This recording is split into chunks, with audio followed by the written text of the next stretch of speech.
봉독 시편 138편 1절에서 8절입니다.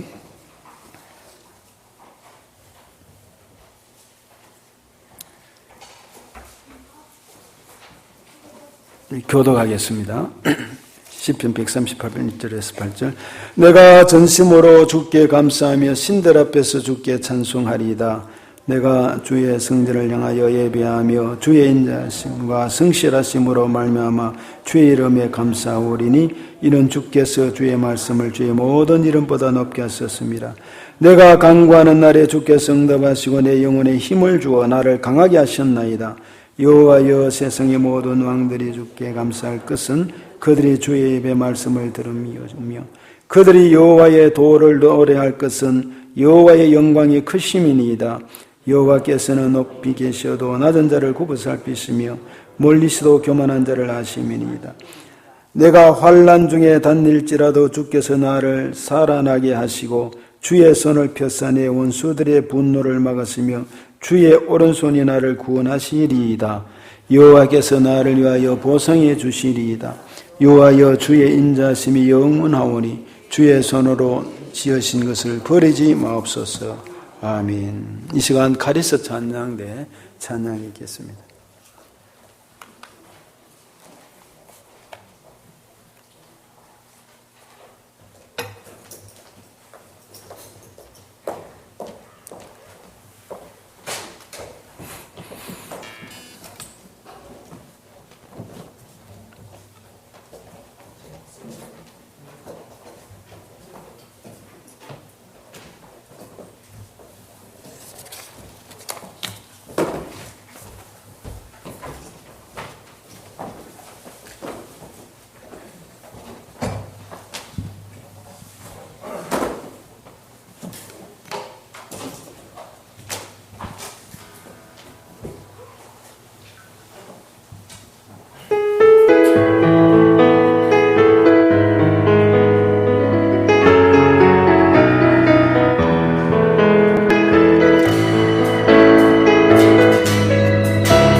들어가서 찬송 찬송함으로 그 이름을 축할지어다. 감사함으로 주를 높이며 그 문에 들어가서 찬송함으로 그 이름을 축할지어다. 축할지어다. 축할지어다.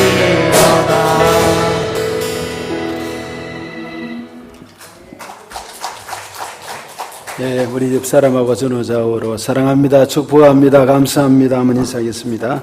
사랑합니다, 축복합니다, 감사합니다. 카리스 감사합니다. 예. 오늘 성경 말씀 가운데 보면 이 구절이 하나 있어요.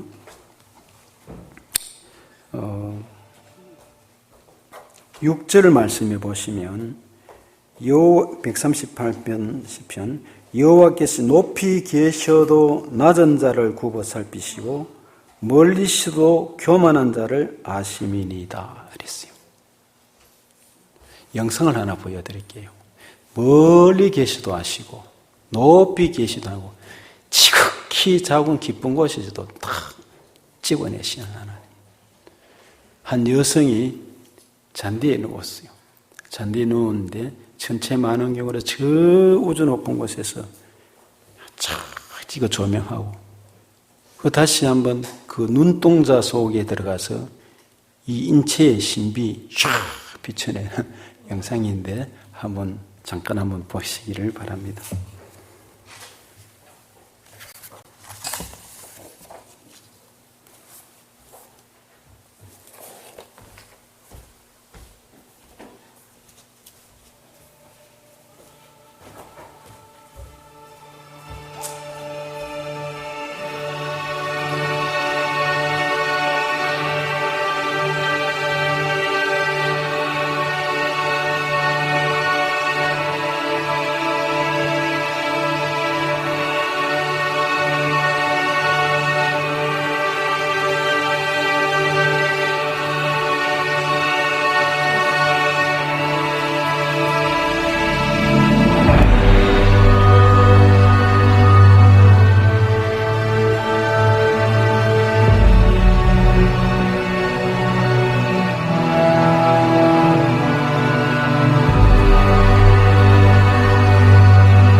여러분 무엇을 느끼셨습니까? 사람마다 느끼시는 것이 좀 다르겠지만은 하나님은 멀리 계시지만 아신다.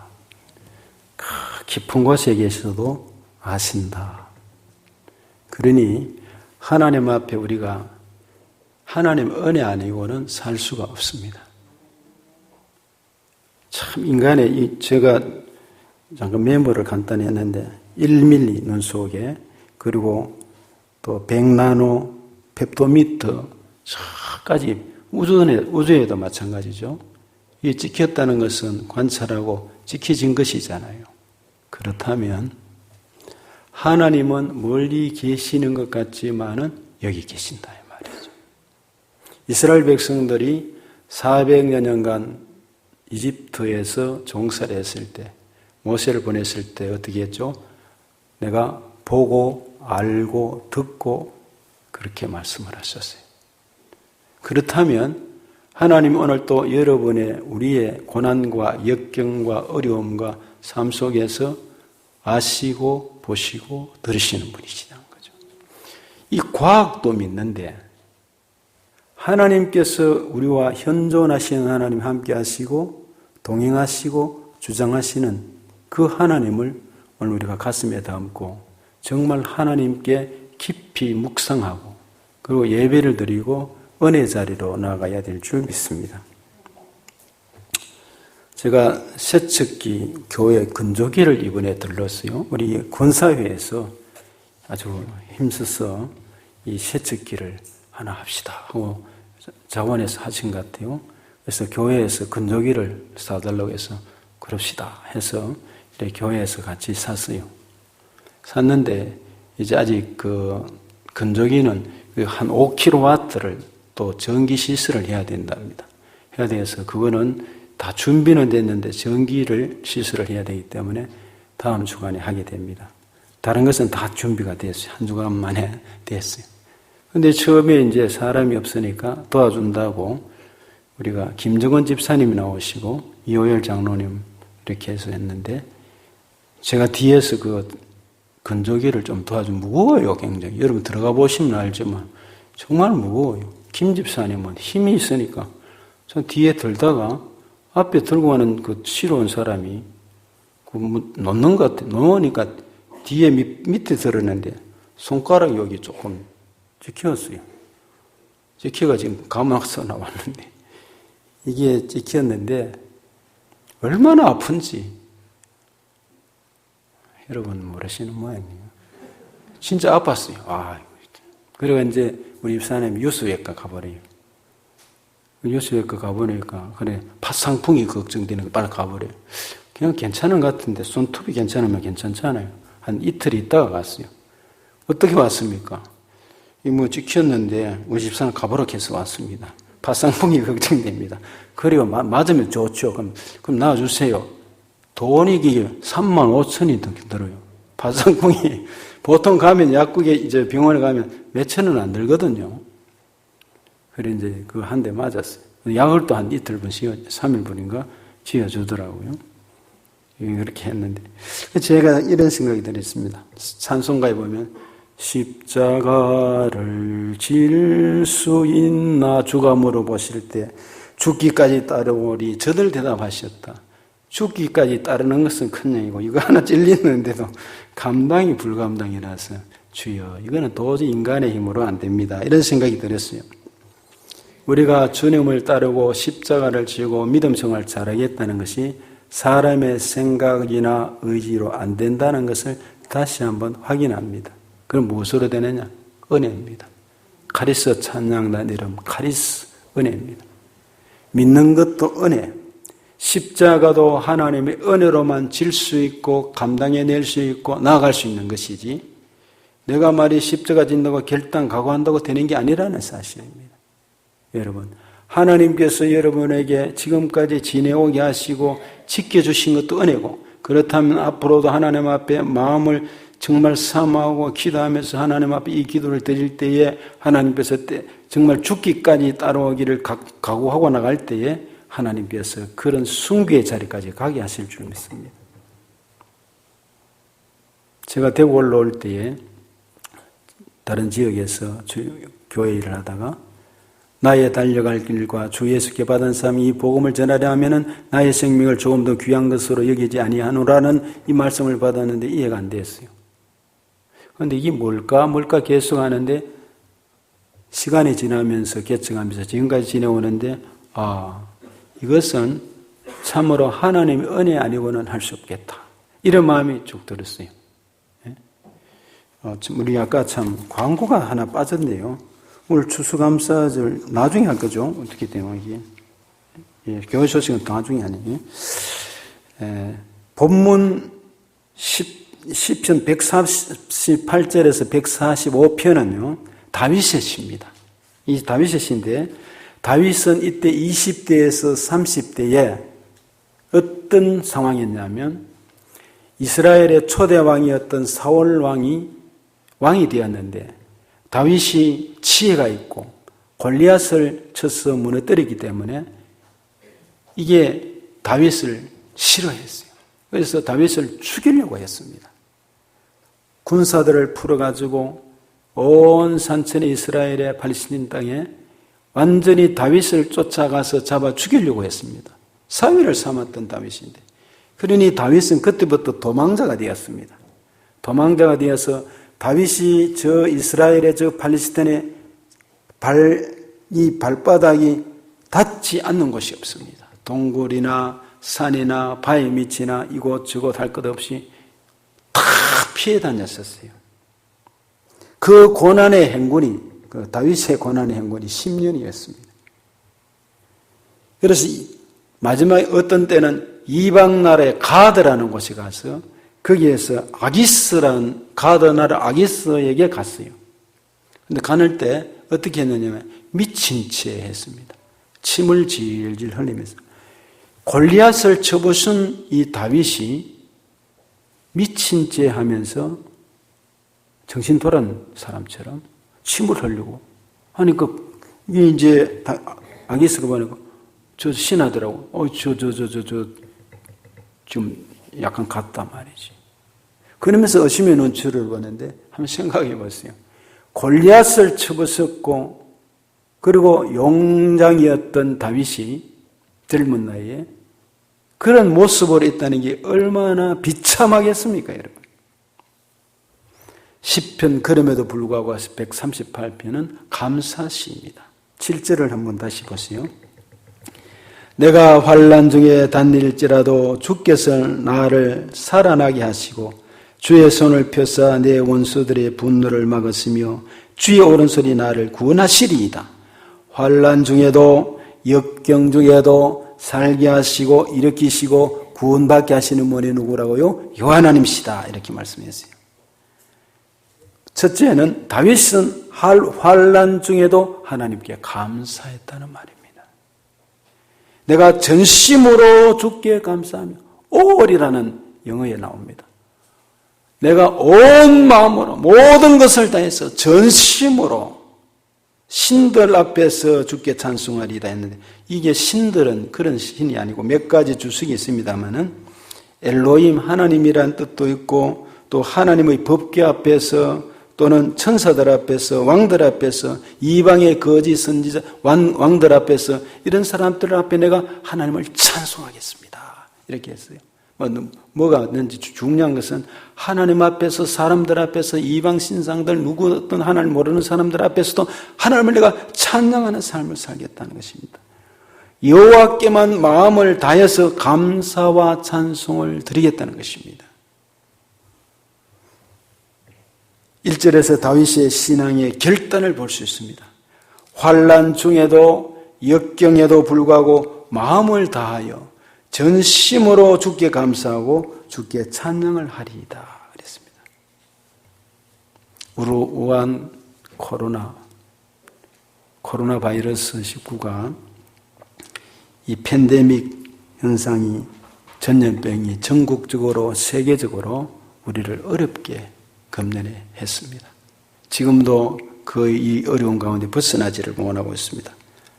이렇게 유행하고 어렵다 보니까 사람들이 신앙생활이 어려워지고 또는 게을러지고 시험에 든 자가 많습니다. 어떤 시험들이 주로 많이 나타나느냐 하면 예배의 혼란이 주어지고 있습니다. 그런가 하면은 신앙의 혼란이 주어지고 있습니다. 교회란 무엇인가란 문제에 대해서 설명이 막 혼란이 주어지고 있습니다. 우리 교회는 수요일 날 기타 오후에나 기타 말씀을 제가 점거해 온 게 있습니다. 그것만 잘 기억한다면 이 정체성의 문제는 해결이 다 됩니다. 이 코로나 시대의 이 문제들을 제가 다시 한번 교회의 문제에 대해서 또 예배의 문제에 대해서 한번 잘 다루어 드려야 되겠다는 마음이 듭니다. 그리고 사람들이 건강의 문제입니다. 건강 때문에 성도들이 어렵고 힘들고 다니는 여러 가지 불편과 생명의 문제, 여러 가지로 우리 성도들이 어려움을 당하고 있습니다. 힘들어하고 있습니다. 사람들마다 주장이 다릅니다. 그리고 정치에 대해서도 전부 다 말이 많고 주장이 다르다 보니까 정체성의 혼란이 주어지고 이 일이 계속되고 있습니다. 이런 말씀들을 바로 잘 점거하고 정체성을 확립을 해야 합니다. 그러나 다윗은 일단 역경 가운데 더욱 믿음의 사람이 되었습니다. 환난이 다가올수록 더욱 찬양하고 더욱 경배하는 믿음의 용장이 되었습니다. 시편 3편 6절에 보면 이런 말씀이 있습니다. 다윗의 시입니다. 시편 3편도. 천만인이 나를 둘러살지라도 나는 두려워하지 아니하리이다. 천만인이 나를 둘러살지라도 끄떡도 아니했다 이 말이죠. 환난이 다가올수록 더욱 새벽을 깨우고 하나님과의 미래의 시간을 많이 가지고 찬양하고 경배하며 살겠다는 고백입니다. 시편 34편도 마찬가지입니다. 다윗의 시입니다. 다윗이 인생에서 가장 어려울 때 기록된 시가 시편 34편입니다. 여러분 시편 34편의 제목을 보면 이렇게 되어 있습니다. 다윗이 아베멜렉 앞에서 미친 채 하다가 쫓겨나서 지은 시라. 즉 아들 때문에 도망하고 어려운 일이 주어지고 사울왕도 그렇고 이제 이 도망해서 가다가 아비멜렉 앞에서 미친 채 하다가 그렇게 지은 시다 말이죠. 자기를 죽이려는 사울왕을 피하고 가드왕 아기스에게로 가서 자기 목숨을 구걸하기 위해서 침을 흘리며 미친 척하다가 쫓겨났습니다. 우리 같으면 하나님을 향해서 원망과 불평, 불만, 신앙생활도 접고 자기가 인생의 주인이 되어 한탄했을 텐데 시편 34편 1절에는 내가 여호와를 항상 송축하며 내 입술로 항상 주를 찬양하리이다 그랬습니다. 그러나 다윗은 고통이 찾아와도 하나님을 찬양하고 경배하고 주님을 송축하는 일을 멈추지 않으려고 작정을 했습니다. 할렐루야입니다. 그런데 이렇게 했더니만 어떤 일이 일어났느냐? 시편 34편 4절에 보면 내가 여호와께 간구하며 내게 응답하시고 그랬어요. 응답하시고 내 모든 두려움에서 나를 건지셨도다 했습니다. 여러분 두려움에서 건지셨도다. 고통 중에도 찬양하면 고통을 물리칠 수가 있습니다. 환난 중에도 감사하면 환난을 물리칠 수가 있습니다. 그렇기 때문에 고통과 환난이 찾아올 때 가장 어리석은 일은 찬양을 포기하는 것입니다. 기도를 멈추는 것이고 예배 자리에서 물러서는 것입니다. 물러서지 않고 담대한 마음으로 기도의 줄을 붙잡고 찬양하고 예배를 드리면서 열방을 품고 기도하고 앞으로 나아가며 감격과 감사의 신앙생활을 할 수 있어야 될 줄 믿습니다. 두 번째, 다윗은 환난 가운데서도 하나님의 약속의 말씀을 붙잡았습니다. 원수들은 끊임없이 공격합니다. 사울왕이 끊임없이 공격합니다. 다윗 주변의 사람들도 아들도 배반하는 일이 주어졌습니다. 시편 138편에 보시면은 말씀에 대한 고백이 반복됩니다. 2절에 보면 끝부분에 가면 이렇게 되어 있습니다. 이는 앞에 점점 이는 주께서 주의 말씀을 주의 모든 이름 위에 높게 하셨습니다. 주의 말씀을 주의 모든 이름 위에 주의 말씀. 4절에 저희가 주의 입의 말씀을 들음이오며 주의 입의 말씀을 들음이오며 이렇게 되어 있어요. 5절에는 저희가 여호와의 도를 노래할 것은 여호와의 도 말씀 노래할 것은 여호와의 영광이 크심이니이다 이렇게 되어 있습니다. 다윗은 무엇을 붙잡았죠? 말씀을 붙잡았어요. 그 말씀은요 약속의 말씀이었습니다. 기도하여 말씀이 주어지면 의심하지 않고 믿고 순종해서 갔습니다. 올라갈까요? 가라. 아멘 하고 올라갔습니다. 그러다 하나님의 놀라운 역사가 일어났습니다. 우리가 정말 하나님의 말씀을 확신한다면 오늘의 어려움과 고생을 한편의 드라마로 만들어질 것을 생각해야 합니다. 결국은 여호와 니시에 하나님의 말씀을 믿고 하나님의 언약을 믿고 하나님은 시건치 아니하시고 신실하심을 믿고 하나님 앞에 기도하고 나가면은 반드시 하나님 그 기도를 들으시고 그 말씀을 이루실 것을 믿는다면 하나님께서 합력하여 선을 이루고 복을 받게 했을 텐데 100% 확신한다면 오늘 우리에게 주어진 모든 환난과 어려움은 정말 한편의 드라마가 되고 역전의 기회가 되고 우리가 후에 하나님을 찬양하는 하나님의 은혜로 찬송가 310장을 부를 수밖에 없습니다. 예레미야를 보시면 압니다. 그는 자기 입으로 조국 이스라엘이 망한다고 했습니다. 이 나라가 망한다고 이야기했습니다. 패망을 예언했습니다. 그리고 그 결말을 목도를 했습니다. 그리고 그 조국에 남아서 그는 계속해서 외쳤습니다. 그때 고통을 예레미야는 숫과 담접으로 표현됐습니다. 예레미야서 예가 3장 19절에 내 고초와 재난 곧 숫과 담접을 기억하소서 했습니다. 여러분 숫과 담접이 얼마나 씁니까? 예레미야는 그 가운데서도 소망을 또 이야기했어요. 예레미야 예가 3장 21절에 중심의 회상한 적 이렇게 서지만은 망한다고 했지만은 중심의 회상을 해보니 오히려 소망이 있사오면 예레미야의 소망의 근거가 뭡니까? 그것은 주의 성실하심이라 그랬어요. 주의 성실하심의 약속 말씀이 바로 이루어지기 때문에 사람은 시건을 합니다. 사람은 거짓말을 합니다. 사람은 약속을 지키지 않습니다. 잊어버립니다. 그런데 하나님은 잊지 아니하시고 성실하신 하나님, 신실하신 하나님, 반드시 하나님이 약속하신 것을 이루시기 때문에 예레미야는 소망이 있습니다 라고 했습니다. 그래서 예레미야서 3장 23절에 이것이 아침마다 새로우니 여러분이 새벽에 기도할 때마다 새롭지 않습니까? 여러분이 골방에서 기도할 때마다 찬송을 부르고 말씀을 읽고 할 때마다 새롭지 않습니까? 왜 그러냐? 하나님이 새롭게 주시기 때문에 말씀을 주시기 때문에 약속을 주시기 때문에 성실하신 하나님이 그렇게 해주시는 것입니다.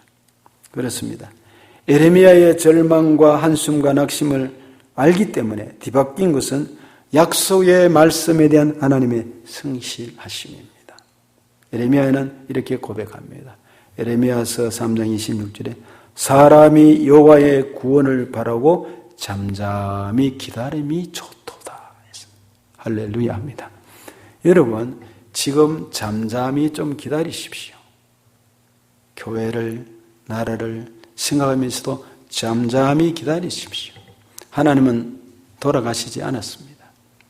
저 멀리 있는 태양계 너머도 다 하나님이 아시고 우리가 볼 수 있는데 오늘 봤잖아요. 눈뜬 속에도 그렇게 깊고 오묘한 것이 있는 것을 아시는데 하나님이 400년만 하시겠습니까? 창세전에 그리스도 안에서 우리를 선택하신 하나님께서 오늘 여기 있어야 할 이유를 아시고 저와 여러분을 만난 것은 저는 우연이 아니라고 믿습니다. 제가 전에 이런 생각했어요. 조연선 장로님이 우리 개척 지하교회에 처음 오셨을 때 교장 선생님이 그래 은퇴하기 얼마 전이죠. 제가 은퇴할 때 제가 갔었는데 저분이 왜 여기 오셨을까? 이사 오셨어. 기도하는 가운데 하나님이 필요하셔서 여기 오시게 하신 분이시다. 이렇게 믿고 고백하고 기도했었어요. 또 어떤 분은 A라는 분이 계시는데 저분이 왜 왔었을까? 하나님의 뜻이 계시기 때문이다. 내가 아니면은 돕지 못할, 내가 아니면 안 될 일이 있기 때문이다. 이렇게 생각했어요. 그 약속과 그것이 끝나면은 하나님이 달리 또 움직이게 하실 것입니다. 하나님은 자유롭잖아요. 성도도 자유로워야 합니다. 그런데 오늘 심토교회가 여기 있으면 성도로 하나님의 교회는 여러분이 교회입니다. 그랬잖아요. 여러분이 바로 성전이고 교회인데 그 성도의 성전이 모여서 에클레시아를 만들었단 말이죠. 이 모임은 우연이 아닙니다. 절대로 우연이 아닙니다. 하나님의 섭리와 뜻이 있음을 깊이 묵상해 보세요. 그러면 신앙이 똑바라집니다. 그리고 헷갈리지 않을 수가 있습니다. 세 번째, 다윗은 환난 가운데도 하나님은 나와 관계된 모든 것을 완전케 하심을 믿었습니다. 이 환난이란 단어가 의미가 있어요. 히브리어나 또 헬라 말이 환난이란 뜻이 비슷한데 원래 이런 뜻이 있습니다. 털 속에 집어넣어 가지고 뭔가 쥐어짠다는 말이 있어요. 여러분, 털 속에 뭔가 집어넣어서 여기 오늘 포도가 있습니까? 포도를 누가 가져왔어요? 최명재 권사님이 포도를 가져왔답니다. 이제 하여튼 가져왔다 하면 잠시 가져왔다 하는 겁니다. 이 포도주를 틀에 넣어가 쥐어짜면 뭐가 나옵니까? 포도즙이 나오잖아요. 매실이 있습니까? 매실은 뭐입니까? 매실을 틀에 넣어가 쥐어짜면 매실이 나오잖아요. 우리가 당하는 고난은 우연이 아닙니다. 하나님이 이 고난을 통해서 쥐어짜고 하는데 거기에 열매가 뭔가 나오는 것입니다. 다윗이 10년 동안에 이 고난의 틀 속에 하나님이 쥐어짜게 하셨습니다. 이 산으로 저 산으로 이 굴로 저 굴로 피하며 바람을 막으며 어렵고 힘들고 배고프고 사도 바울도 마찬가지죠. 사도 바울도 배고픔과 자지 못함과 굶주림과 여러 가지 역경 환난 속에서 막 가는데 그게 하나님의 고난 속에서 사도 바울에게 내 은혜가 네게 족하다.